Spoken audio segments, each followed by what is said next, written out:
Solvete omnes. I am here going through, I'm going to go through the week 1 work here, kind of going over everything that I'm able to. We're going to start by going through the stage 8, we're going to start by going through the stage 8 quiz slash test that was turned into a quiz slash awesome assignment that I deleted most people's answers for, just for your own edification. Second off, I want to acknowledge and apologize. I didn't realize this till now that if you're trying to look back on its learning for assignments from March 16th and whatnot, and you have to set this thing to all passed, it's very counterintuitive in that if you scroll all the way to the bottom, the most recent things, you see March 30th. That was 2 days ago. It makes sense. And then it goes to February, and then it goes to January.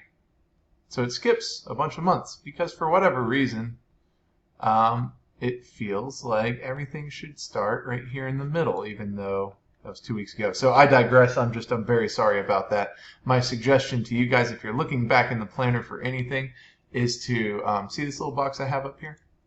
I'm going to hit Control and then F, and that'll bring this up. It's the find function. I typed in the date 3/16. For whatever day that I have a plan in here that we're not in school, I will include that text, the month / the day, and it'll find it. So I use that to find this. So if that happens to you in the future, 1, sorry. 2, that's a solution to get around it. And I'll try and figure out something better later, figure out what's going on. All right, so back Monday, a couple weeks ago, I asked you guys to finish your Stage 8 practice quizzes and your Stage 8 study guide. We've been mostly focused on Stage 9, so I'm going to go straight to the next day, Tuesday, March 17th, which was the test. If you do have questions about these, we can work it out, but a lot of this gets taken care of in Stage 9 as well. All right, so I'm going to click on Stage 8. Have this take me over to Google Classroom. Take the questions here. I'm going to open that up on this side, and on the other side, open up my form quiz. All right, so I know the story pretty well. It says, who seized Pugnax? First answer is, B, a Greek merchant.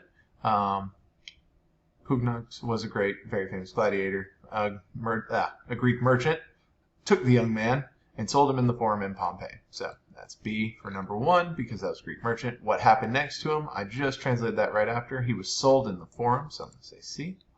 Number 3, why didn't Pugnax worry? He was an optimist, too dumb to worry, or he was brave. Well, let's look up here.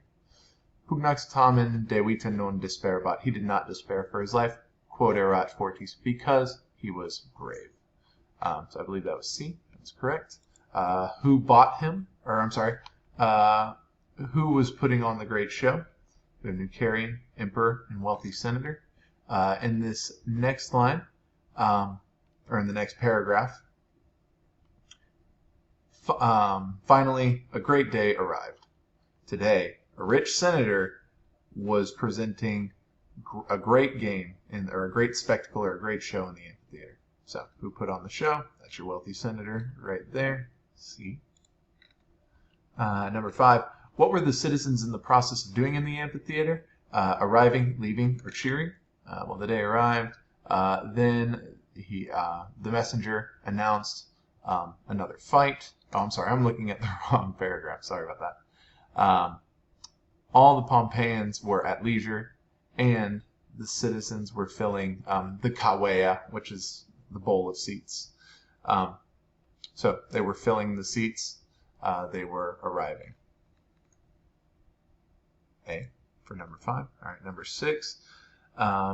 Which of the following were not present, or who of the following were not present? Young men, old men, slaves. You could make a pretty good guess here that it was slaves, but I'll also show you where it says that.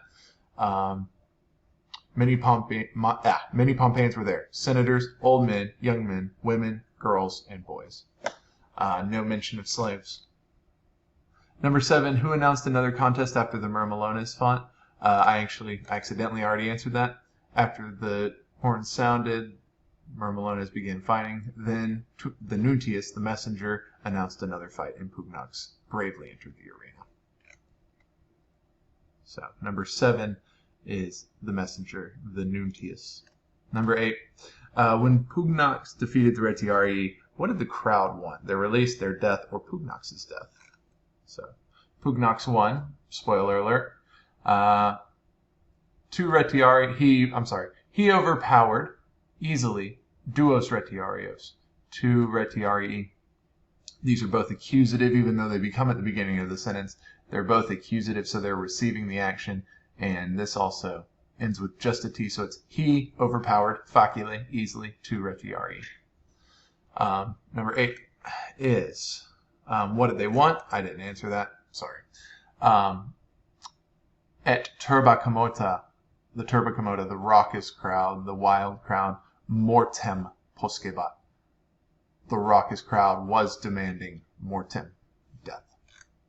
And that is their death. Pugnax won, so that's why it wouldn't be his.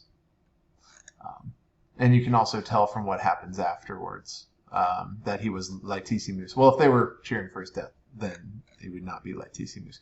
Who killed Pugnax? A lion, a murmillo, or a ghost? Oh, spoiler alert, Pugnax dies. Pugnax was very happy, and he killed the Retiarii. Sed leonem ingentem in amphitheatro non vidit. But he did not see a large lion or a huge lion in the arena, or the large lion in the arena. Leo rudivit, subito leo impetum fecit. Suddenly the lion made an attack, or he attacked. Ehif, victor Pugnax erat mortuus. The victor, or victorious Pugnax erat was mortuus, was dead by the lion.